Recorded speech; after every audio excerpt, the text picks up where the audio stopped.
You're locked into the Womanpreneur Crush Wednesday podcast, the only weekly podcast inspiring, educating, motivating 1 million women entrepreneurs one Wednesday at a time. The WCW podcast is fueled by the purpose formula: passion plus purpose plus profit equals success. And here are your hosts, Jen and Modi.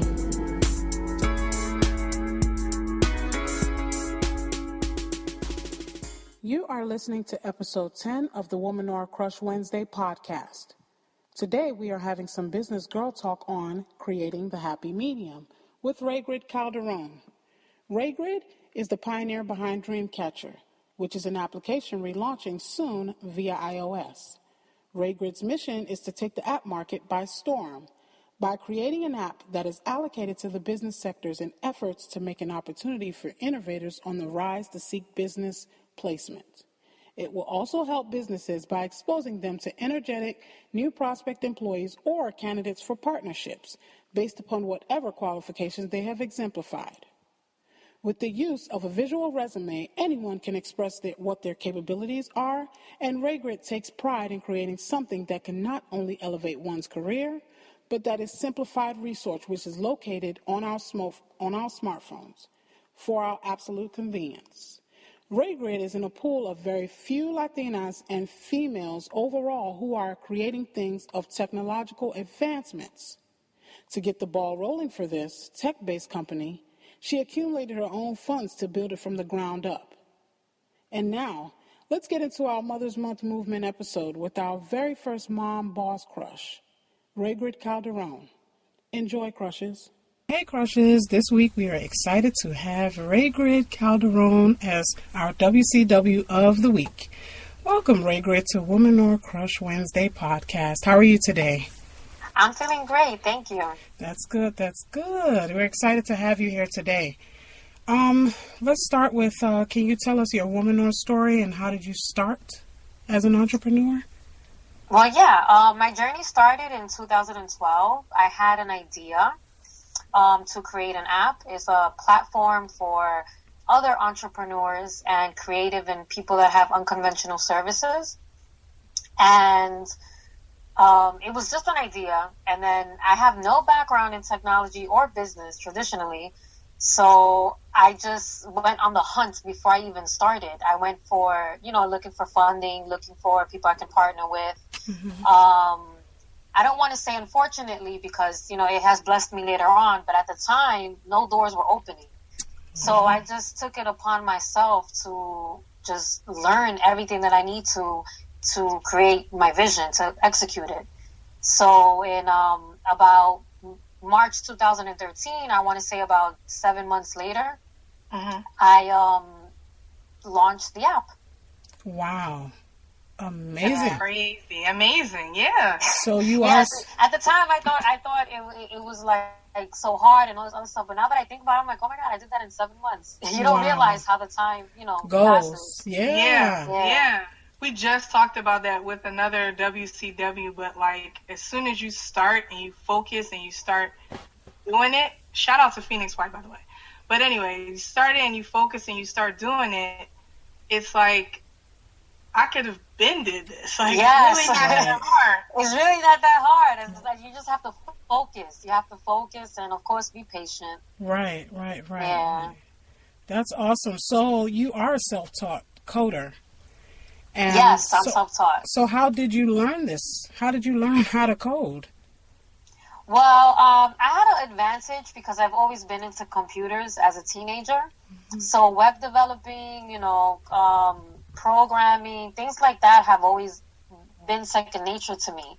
So, of course, as technology grew, I had to grow too. So, but when it comes to coding specifically, to answer your question, I really had to learn by myself. At one point, I started paying a student because I couldn't attend school, and I was just paying him for his time, just to teach me stuff that he learned, copy his notes, things like that. That's awesome. That's awesome. You did it on your own. Like you went out there and you grabbed it and you did it on your own. That is an awesome story, Raygrid. Thank you so much for sharing that. So you said you didn't come from a technology background. Can we ask what was your previous job or your background before you got into this? Well, I went to school for journalism, actually, and creative writing, but I worked as a medical assistant. Wow. Wow. I worked as a medical assistant, and then I became an HIV counselor. Okay. And then after that, that's when I decided to jump into entrepreneurship. Awesome. Wow. Yeah. That is awesome. So we really can connect with you because it sounds like you're in the business of wanting to help people, period. You're Yes. I mean, from the HIV counselor, now you have this app, so you have a lot Yeah. of background right there. You have a lot to give to the world. And that's just I never awesome. saw it that way. Thank you. You have a lot. So, tell us, go ahead, tell us Jen. a little bit more about DreemKacher. Okay. And how it can maybe benefit other businesses, or people can link up with you, connect, and it can help their business or an individual. Okay, yeah. So DreemKacher is actually a free app in the App Store. What you do is there's two parts of the app. There's the dreamer and there's the catcher. So a dreamer would be, like an entrepreneur or someone with talent, or someone that serves an unconventional services. They create a profile with sort of like a virtual resume. So as opposed to putting your education and your experience, you basically just have your demographic and you showcase your skills, because, that's what's important. A lot of the times I think people, pass on by people that are skilled or talented based on the platforms that we have today. If you don't have enough followers, if you don't have enough likes, if people are not viewing your stuff, you sort of get lost. So with DreemKacher, it's more about what you can actually do, not what, who follows you or what makes you popular or what picture you took with a celebrity. So that's the dreamer part. And then the catcher part is someone who's looking for those services, whether it's a mom looking for someone who bakes cakes, or whether it's a company who is looking for a promoter or a DJ or a bartender, things of that nature. So the app is totally free, and it's a way to connect professionally. A lot of people confuse, or let me not use the word confuse, but they mix their personal and their professional pages. They intertwine, like the Facebook, the Instagram, the Twitter, and it doesn't leave room for people to invest in them or to have real customers. They just have more fans as opposed to actual clients. So it's an easier way to, actually make money, make a connection, make an income, and make an impact for your business. That's awesome. It's definitely needed. People, they definitely don't have those two things separate. And I like what you said about being able to have customers off of it. Yeah, there's also on the app, there's a feature that we just added where you can do transactions. So you can have like legal, semi-legal agreements, and you can do PayPal transactions, credit card transactions, debit card transactions on the app. Oh, I like that. That's really dope. I like that a lot. I do like that. So, I mean, your background also, you're Latina, right? Yes, I am. Okay, so what obstacles have you faced being, Latina in the tech space world?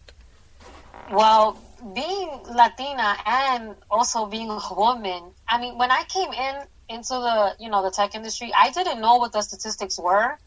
I've kind of been blindsided by what the media shows us. Right. Like, oh, it's a bunch of young, millennial kids that are into tech. Mm-hmm. But it's that's not quite true.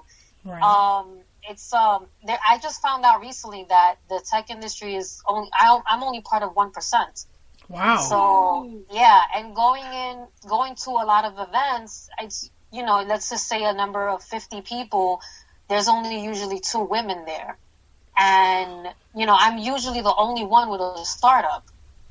Wow. So, yeah, the numbers are pretty bizarre. I wasn't aware until I started going to conferences and conventions, and I was like, wait a minute, there's no one like me. So have you found that that's helped you, like, with funding or approaching people, or has that been, like, hindering you? No, with funding, it's hindering. I've been in meetings and you know, they don't say it because legally they can't, but it'll come up in casual conversation like, oh, you know, are you a mom, or are you in a relationship? You know, like those kind of things come up. And I think that it's unfortunate that women that are, you know, powerful or driven or ambitious, we do have a lot of on our plate. I'm not going to say that women don't, but it kind of comes second nature to us. And I think that's what people don't understand.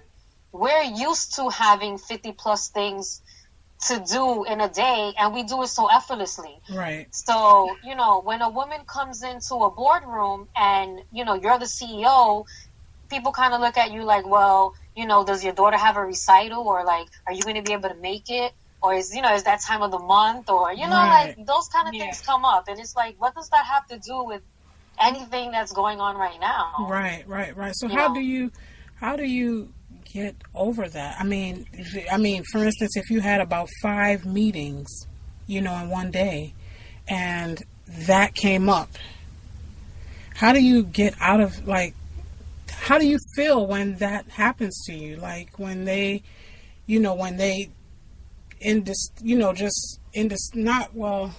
indirectly asking you, or, you know, hey, don't you have to go pick your kid up from school? Or, you know. Yeah, I mean, that's actually happened to me before. Mm-hmm. And I went to a meeting one time, and I was there early, and you know, he was late.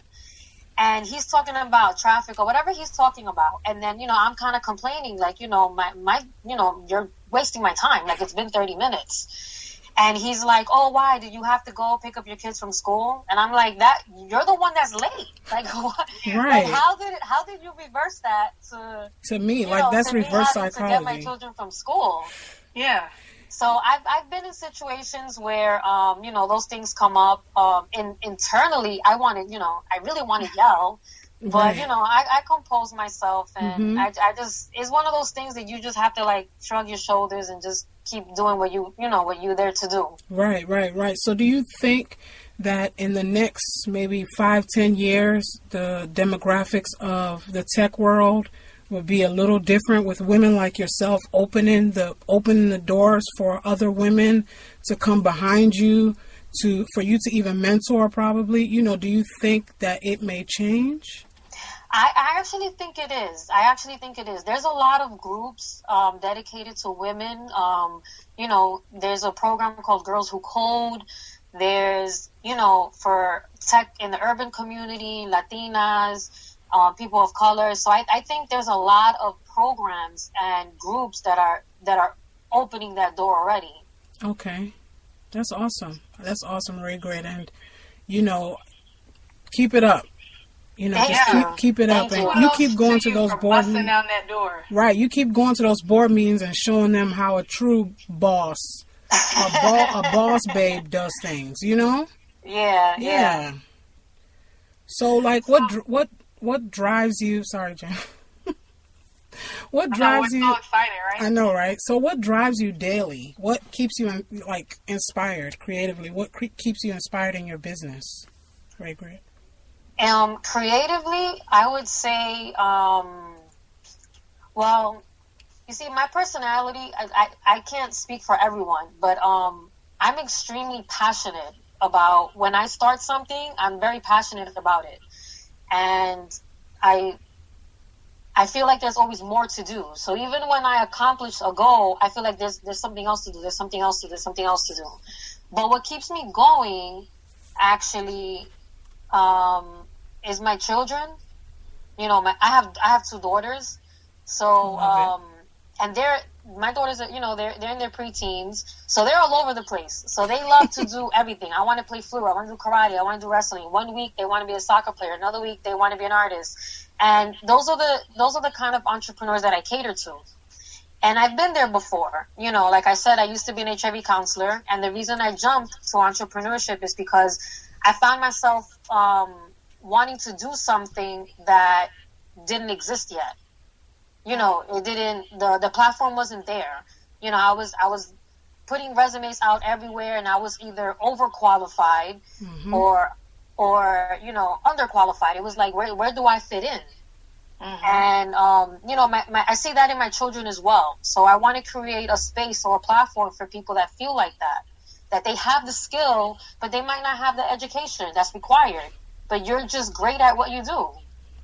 And that's hard with a lot of the web-based platforms that exist now. People want to know what school you went to, what experience you have, or, who's backing you up, who's your clients. And sometimes, that doesn't matter.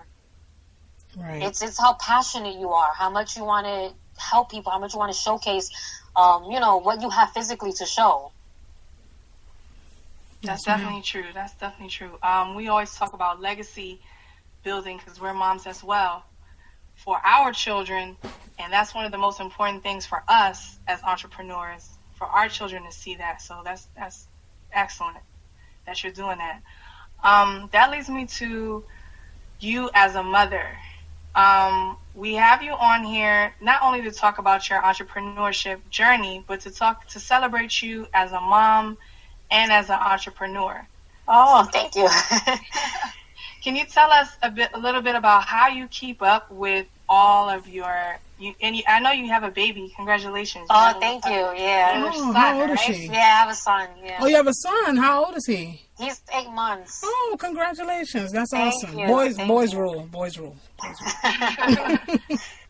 She's boys and I'm girl. So how do you keep up with all your children's activities and still being able to, give them what they need and also give your business what your business needs? Yeah, it's not easy at all. It's not easy at all, but it's you're both mothers, so you understand. It's like when you have to do something, I feel like all women are like this. It's just in us. We just get it done. Like, I think that go-getter in women is just something that you can't buy. Like, we can have, like, a million things going on. And, yeah, we get stressed. That's normal. We're human. We get emotional. We're human. But if you focus on the task, it's going to happen. I don't ever see, in my experience, I don't ever see women really fail. It's like you do it. There's no excuse. You just have to get it done. Even if you're going crazy, even if, you don't take a shower that day, even if you eat Twinkies and, you didn't have breakfast, you figure it out for your kids. Yes, ma'am. And you figure it out for your business because those are the things that are important to us. Yeah. Yeah. Yes.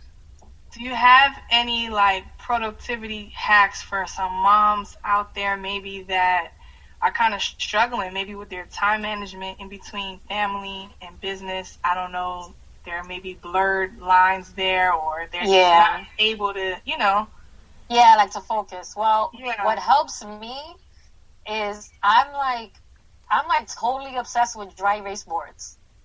I have dry erase boards all over my house. There's 2 in my hallway, 1 in my daughter's room, 1 in my bedroom, and 1 in the kitchen. And they're all color-coded.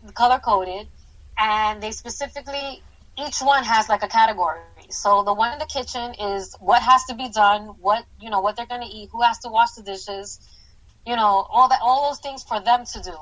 I have 2, they're almost teens, my daughters. So all they do is fight.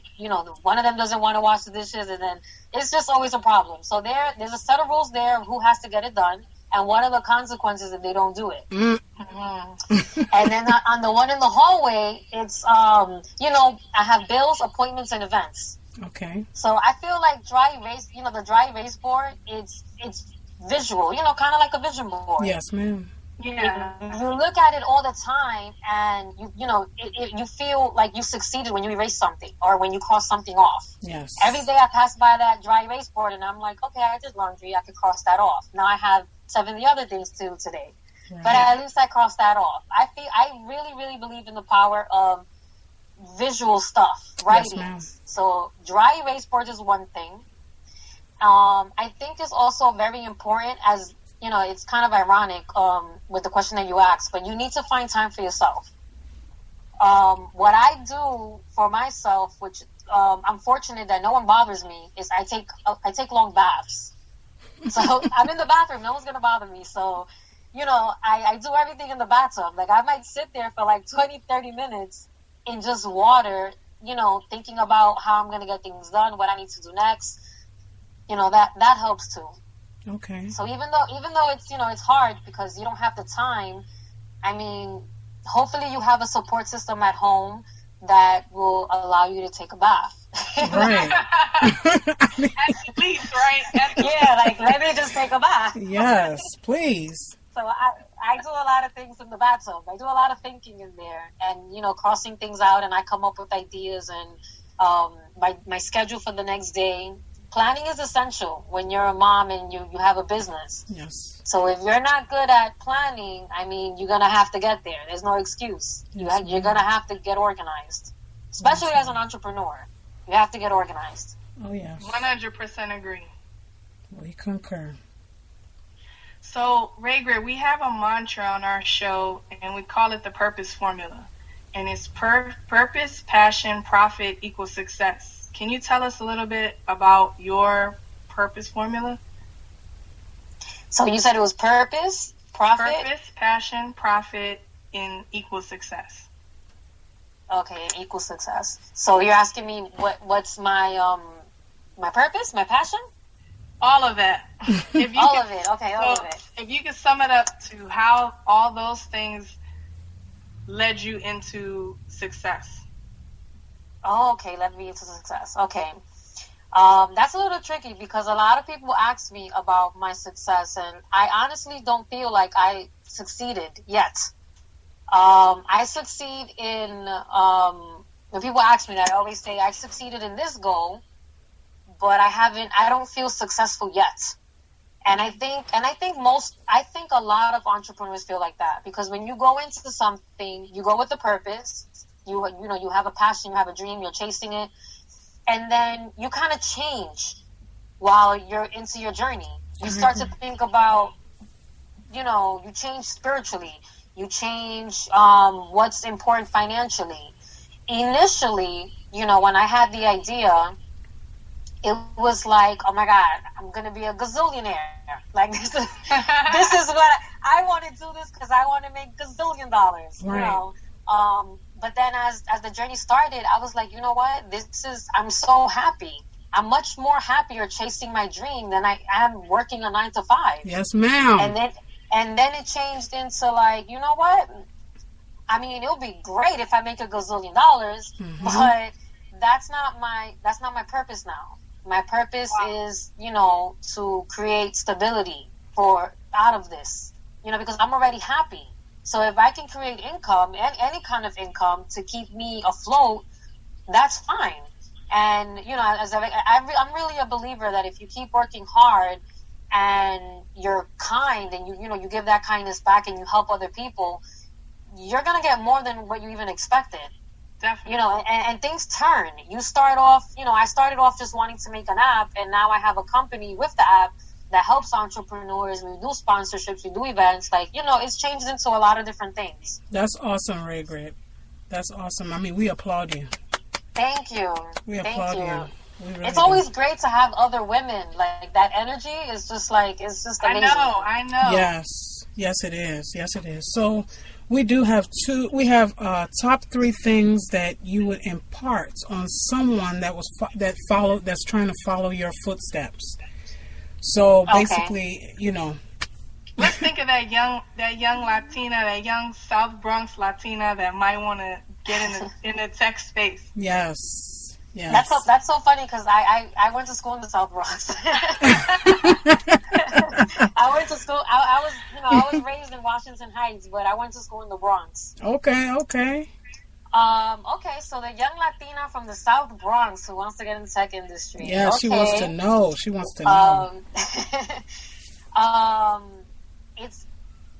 It's hard. It's hard, but it's not impossible. It's just like everything else. It's not impossible.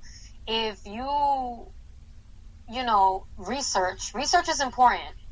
And everyone makes mistakes when they first start. And my first mistake was that I didn't research enough. I kind of was so passionate. I was like, I'm doing this. I don't, whatever. Here's all my money. Like, I want to do this. I didn't research for opportunities first, or things like that. But I say education is key. If you want to go in the tech industry, because education, I'm kind of worried about that because education doesn't go for everything. But when it comes to tech, that's something that you're continuously learning, just like medicine. Mm-hmm. So, technology grows. So education is very important. Taking time for school, taking courses, training courses, whatever you need to do. Education. Once you're in there, because of the statistics, it's very important that you put aside whatever you feel from, the lack of influences you had. You have to go in there feeling like I'm already it. I'm it, and I'm here, and, I'm opening the doors for everyone else that wants to come after me. So, in the tech industry, it's very black and white. There's no gray area. It's either like you're already successful and have funding, or you're a nobody, So you have to go in there even if you don't have, even if you don't have any credentials or, things like that, you haven't accomplished anything or even started a startup. You have to go in there with the confidence that you will be the black area. You will be the one that gets the funding. You will be the one that deserves the stage and the presence and the presentations and pitches. So it's important to be confident, and I would say education. Thank you. Thank That's you for awesome. that. Thank you. Jen? What's next for you? Raygrid? Well, the app is relaunching. I just recently finished it, not too long ago. We're relaunching. I'm hoping we could go into Droid. Right now, we're only for iOS platform, which is the Apple products. If we get enough users, we can go into Droid. And then I want to open up the company some more and start funding other startups. Wow. Ambitious. I like it. I love it. Yeah, that's what I want to do. I love it. Okay. So, Raygrid, where can you be reached? Can you give us can you give our crushes your handles? Oh yeah, sure. So everything is really just DreemKacher. That's it's spelled differently. It's DreemKacher. You can find us that's our Twitter handle. That's our Instagram handle. The website is DreemKacherApp.com, and all of our handles are on there. Our Pinterest, our YouTube, our blog. Everything is on the website. Awesome. So you can find the handles there. So it would be www.DreemKacherApp.com. All right. So do you think, one more question, do you think eventually that one of your daughters or both of your daughters will follow your footsteps? Are they interested in what you do? They're not at all. They're not at all. Right now, I actually do a lot of speaking events at schools. Okay. So they kind of have the same attitude as the children in schools. They're, unfortunately, which I want to change this. I want technology to be a part of, elementary school. I feel like people feel like it's so unattainable because that's something that you learn after high school. You know what I mean? Yeah. Like it should be something that children are learning, because right now when I speak at schools, or even my daughters, when they see me, they don't understand. When I talk about app development, they automatically think it's Facebook. Like, oh, you make Facebook. Like, you do Facebook, you do video games. I'm like, no, that's not what I do. They say and video it's because, games.